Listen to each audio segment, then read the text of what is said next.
Hey guys, it's Vampire Mike from Sega CD Universe. Wanted to do a quick video just talking about a few things.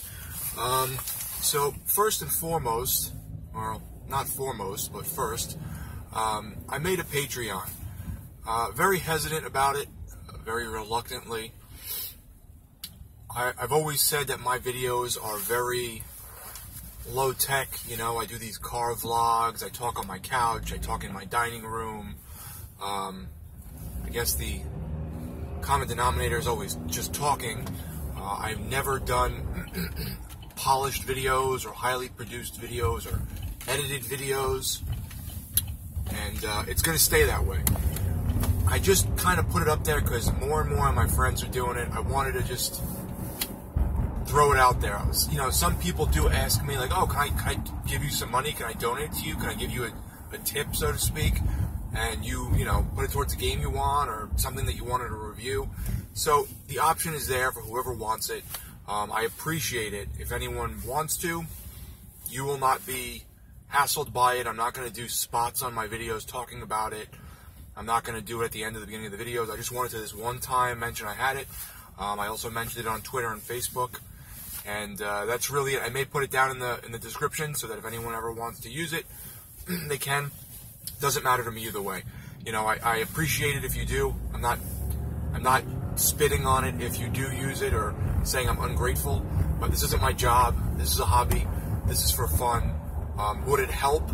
You know, oh, here's a couple bucks. You know, to pick up a game that you're going to review or something. Yeah, sure. If you enjoy the channel and you want to do it, that's fine.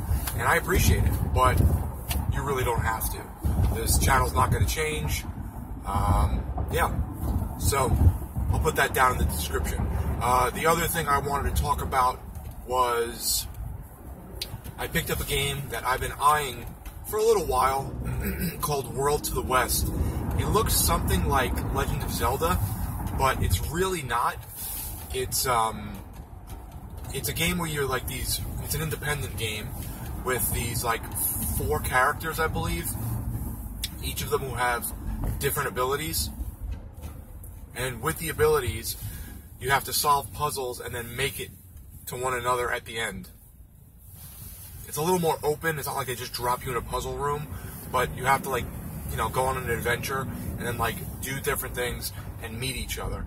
I found it to be okay, but frustrating in a way, because it's a lot of, like, I don't want to say trial and error, but you're like trying to do things or solve a puzzle, like something attacks you and you die, or you fall off a ledge.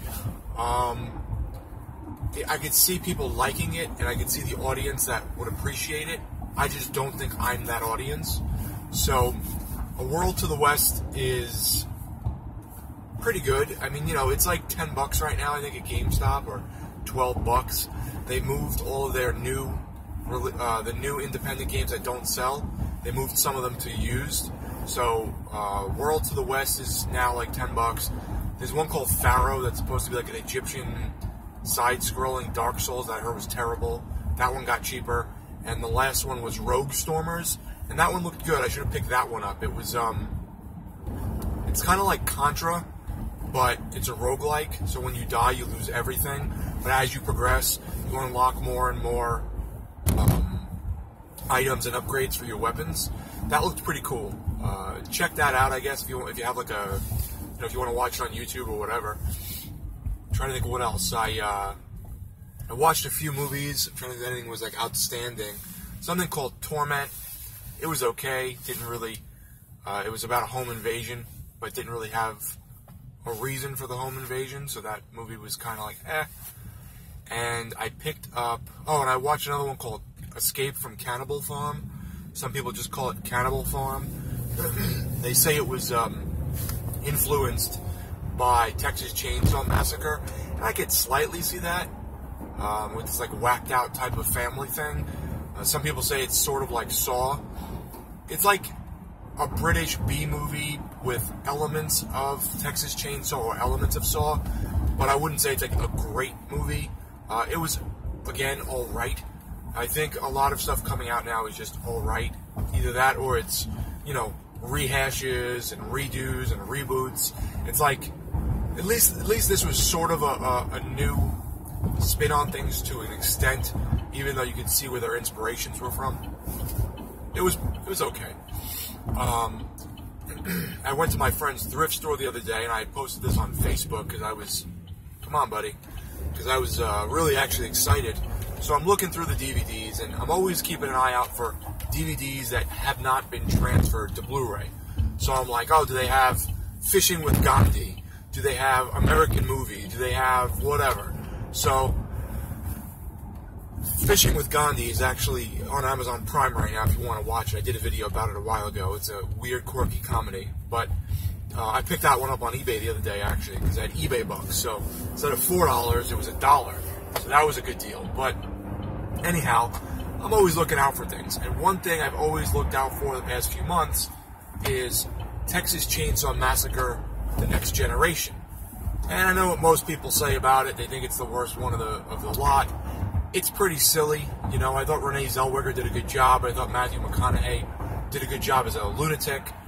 But it's my least favorite Leatherface. I think the guy portraying him didn't do the best. I think the character is very whiny and silly and stupid.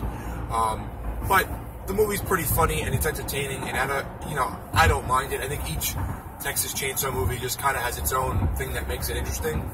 So we're in the thrift store. I'm going through the DVDs, and I see a Disney one, and Beth is a big Disney fan, so I hold it up and I say, "Have you seen this?"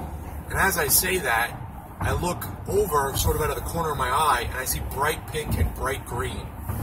And I'm like, does that say Texas Chainsaw Massacre: The Next Generation? Because I want that movie and haven't found it. So I look, I grab it real quick, and as I'm looking at it, the plastic's still on it. It's completely brand new. She's gave me an awesome, awesome deal on, I think I picked up a video game, that movie, some coffee mugs for the tattoo shop, and a plate for Beth's mother that had it's like a decorative plate for Easter. I was so happy. You don't even understand. It made my day, because it was just such a weird coincidence that I wasn't even gonna look in this section, but I happened to, and then I just glanced and saw it out of the corner of my peripheral vision. So I was so excited to get this dumb not B movie, but this dumb movie that most people think is bad. So yeah, that was really cool. Trying to think what else. I would like to give a shout out to Potent Opinion. Potent Pinion. Potent Pinion is, and hopefully, I guess if he doesn't keep his pledge, it's not going to matter. But Potent Pinion is the first patron on my Patreon that I just spoke about.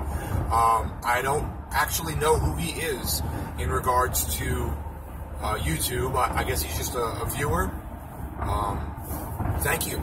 I appreciate it. I was shocked that anyone donated, let alone that quickly. So as long as, I think how it works is someone puts in a pledge, and then I think by the first of the month, as long as their card or PayPal or whatever goes through, then it goes through, I think. But you'll see the little goals or whatever the hell rewards I set up on the page if anyone has any interest. Trying to think what else I wanted to talk about. Video games. I did end up giving up on Final Fantasy 15. As I said, I was not really getting into it anymore. I was really pushing myself to play it. I did buy Leatherface on Dead by Daylight. I think I mentioned that. And I've been using him because I had some credit that I had to spend that was going to expire. I've been using him, and he's pretty good. He's grown on me in terms of his gameplay style. He's a little more, he's more offensive than defensive, where usually I play as the trapper, so I trap people when they go near something with a bear trap, and then I grab them and throw them on the hook. But I think my final opinion on this is Dead by Daylight kind of edges out for me over Friday the 13th. I think it feels more tense. I think it's hard. I think it's more difficult than Friday the 13th in certain ways, and you really have to work together, and it gets your heart pumping. Where Friday the 13th, I think you can get a jump scare, or can get your heart beating a little bit when you're trying to run away from Jason or whatever. But it's not as intense. It's not as dark. It doesn't feel as grim as Dead by Daylight. So I think overall, I would say Dead by Daylight just edges out ever so slightly for me, though I think both are very fun. I think Dead by Daylight also has less glitchiness than Friday the 13th at this point, though I have experienced some issues here and there a while ago. I'm not really seeing them anymore. Well, I guess a little bit, but not. The extent of it doesn't seem to be the same. Yeah, so that's it, guys. I just wanted to make you guys privy of those things and just have a little morning chat with you. So thank you guys for watching. It's Vampire Mike from Sega CD Universe. Be good.